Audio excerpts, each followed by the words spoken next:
Bienvenidos a este nuevo bloque de Poder y Dinero aquí en Americano Media. Le prometimos seguir analizando el caso israelí con alguien que conoce a la perfección, Fabi Santiago, la política interna de ese país, ¿verdad? Así es, con Miguel, ya un veterano de nuestro programa y que dirige la principal radio judía de América Latina, Radio High. Bienvenido, Miguel. Bienvenido, Miguel. Espero que los pongas en orden a estos dos compañeros míos que lo estén criticando mucho a mi Nosotros tenemos Netanyahu. un fan de Bibi. Tenemos el jefe de la unidad básica política de Bibi en la Florida. Bibi Conducción, que es nuestro amigo Santiago Montoya. Así que queremos escuchar que vos desempates entre las visiones más críticas nuestras y las ortodoxas. Pero yo les advierto que voy a tener un encuentro ahora en mayo con un alto dirigente del partido Likud. Bueno, me parece muy bien. ¿Está a favor o en contra de Bibi? Será complicado. No, pues está partido del Likud, tiene razón Miguel. Miguel, contanos cómo quedó Israel después de uno diría, una situación donde desescala el conflicto interno. ¿Cómo entender este episodio tan violento, tan intenso, de ataques de distintas unidades, obviamente apoyadas todas por Irán, pero eran viejos actores con mucha capacidad de fuego, mucha intensidad, ataques desde el Líbano, desde la franja? Explícanos qué está pasando, cómo entender la situación actual en Israel, por favor. A ver, como casi una variable anual, viste que la época de festividades trae festejos y la gente busca alguna manera de expresarse. Ahí en el Medio Oriente lo expresan de una manera no siempre muy convencional, o por lo menos convencional para ellos. En esta conjunción de la festividad de Pesaj y Ramadán, otra vez se dio esta espiral que en realidad comienza siempre con uno de los lugares más sensibles del mundo, que es la explanada del templo, donde se encuentra la mezquita de Omar. A partir de esta realidad de un lugar que tiene, bueno, un peso tan importante para el mundo judío y para el mundo musulmán, ahí siempre aparece el conflicto. Y ahí comenzamos con un primer tema que es un desafío enorme, que tiene que ver con un desafío israelí que no puede resolver, que es que desde el momento en que Jerusalén fue unificada, después de la guerra de los 6 días en el 67, quedó el manejo de la seguridad de la mezquita de Omar, en general también la administración de la misma, en manos de Jordania. Es decir, la fuerza de seguridad que maneja la mezquita son llamadas el Waqf, que dependen de Jordania.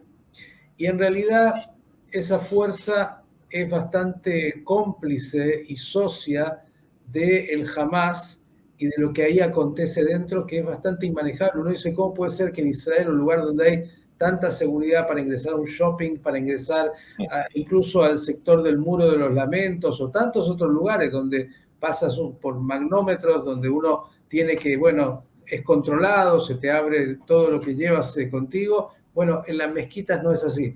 Y esto es porque en realidad esto no depende de Israel y las fuerzas de defensa de Israel no tienen dominio sobre el terreno. Las veces que intentaron coordinar algo más profundo no fue aceptado. Jordania puso el grito en el cielo y otros países árabes también, con lo cual es un terreno siempre que trae conflicto. En ese lugar se atrincheran algunos fieles y también muchos que no lo son tanto, y a partir de esto comienza, bueno, una situación que fue muy lamentable, que no es la primera vez, se reitera todos los años, y esto no es que haya servido de excusa porque no la necesitan, pero bueno, trajo nuevamente en este tiempo tan difícil y particular del Ramadán y de Pesaj, bueno, un desafío mayor, donde Israel estuvo de alguna manera con 5 frentes, y hay que decirlo. El Líbano, que después de 16 años salieron desde el Líbano 36 cohetes contra la población israelí. Esto no se daba por muchos años, había cierta tranquilidad. Siria, donde está operando abiertamente Irán con sus bueno, bases de sus proxies a Israel, es directamente a la frontera. Estamos hablando siempre de un territorio, recuerden, muy pequeño, digamos, no tenemos una distancia demasiado grande, ya igual no es importante la distancia, pero Irán está operando. Gaza, desde el otro lado, digamos, norte, sur, sumado a los frentes internos de las poblaciones mixtas árabes-israelíes, un conjunto, digamos, de frentes muy difíciles y que tuvo que Israel confrontar durante estos días de manera permanente en un equilibrio muy difícil, porque en el Medio Oriente, como ustedes saben, el ejercicio es tirar de la cuerda mientras no se rompa. Y en esto hay una realidad muy, pero muy compleja. Algunos dicen Irán hace todo esto, mientras tanto, en paralelo, va desarrollando su programa nuclear que avanza y ya está cada vez más cerca de poder concretar una bomba nuclear, pero mientras tanto va distrayendo, por decir así, un poco la atención del mundo con esta espiral. Se dio además algo importante, muy abierto en Beirut. Se reunieron los líderes tanto de Hezbollah como de Hamas, como del líder de las fuerzas de rebeldes palestinas en Judea y Samaria, en una cumbre, casi diría, de coordinación y desarrollo de las acciones, con lo cual el panorama no ha sido nada fácil, y eso además en un momento donde, como todos saben, la tensión interna en Israel también hace lo suyo, como para, digamos, quisieron, me parece, probar un poquito hasta dónde iba a haber reacción, no reacción, y una coalición de gobierno que está un poco, para los de muy derecha, dicen atados porque no hacen todo lo que ellos quisieran, y para los que no son tan de derecha diciendo no, está muy a la derecha, con lo cual es un cóctel interesante. Miguel, te escuchamos muy atentamente, tenemos muchas preguntas. Me gustaría comenzar justamente por este último punto.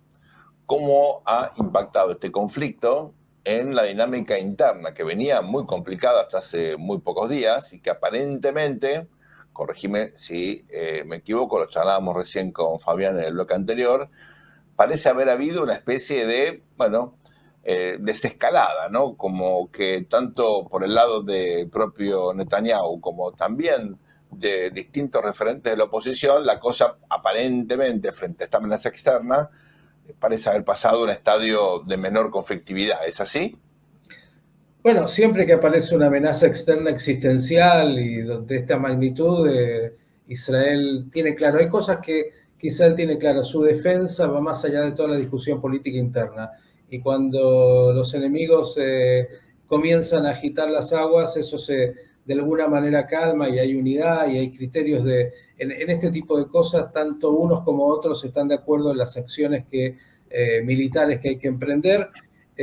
Trajo cierta pausa que venía ya de alguna manera cuando el gobierno de Netanyahu planteó la postergación, por decirlo así, del tratamiento de las leyes de reforma, pero la agitación interna continúa. Ojo, ayer hubo manifestaciones en distintas ciudades, se espera otra vez para este sábado a la noche, no es que dejó de haberlas, porque entre otras cosas también Netanyahu sigue agitando el fuego en distintas conferencias de prensa o comunicaciones a la población.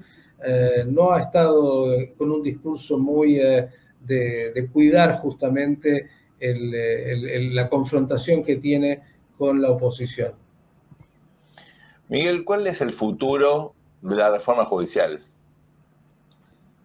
Uy, mira, la verdad es que en el Talmud enseñan que después de la profecía le fue dada solamente a los niños y a los idiotas. Yo más idiota que niño soy, pero no podría de ninguna manera decirte qué puede pasar. Hay quienes sostienen que van a ir adelante igual, cueste lo que cueste. Hay otros que dicen, bueno, Netanyahu es un hombre pragmático y sabrá frenar a aquellos que quieren avanzar con ella, pero es muy difícil saberlo. Hay algunas indicaciones. Herzog, el presidente de Israel, ha sido bastante escéptico en las últimas jornadas respecto de los diálogos que se están sosteniendo justamente en la residencia del presidente. con lo cual es difícil de realmente hoy saber en términos de la política interna qué es lo que puede pasar. Sí hay algunos elementos interesantes para tener en cuenta. De acuerdo a los sondeos que en Israel también se hacen todo el tiempo, en realidad la popularidad del Likud y del primer ministro Netanyahu ha caído abruptamente a partir de todo lo que ha acontecido. De las 34 bancas que sacaron para conformar este nuevo gobierno, hoy habrían caído, escuchen, a 20. Y esto lo lee Netanyahu, por eso se dirigió también al pueblo hace no mucho. Y entonces Netanyahu, que es un hombre muy pragmático, que por otro lado está bastante atado de manos hoy en su propia coalición, sobre todo los hombres más de derecha, está viendo que dentro de sus propias filas hay muchos que están de alguna manera muy preocupados en esa caída de imagen. Si hoy hubiera, dicen, elecciones, cosa que no es posible porque no ha caído el gobierno, ni parecería que vaya a caer por el momento, pues tendría que implosionar, y eso no le conviene a unos ni a otros de los que son parte de la coalición. En realidad, el que ha aparecido como la figura más importante es Benny Gantz, el ex Claro. comandante en jefe del ejército. Vamos a hacer una muy breve pausa ahora, volvemos en un ratito, vamos a seguir con este tema que es realmente fascinante. No se vayan, ya volvemos con más Poder y Dinero aquí en Americano Media.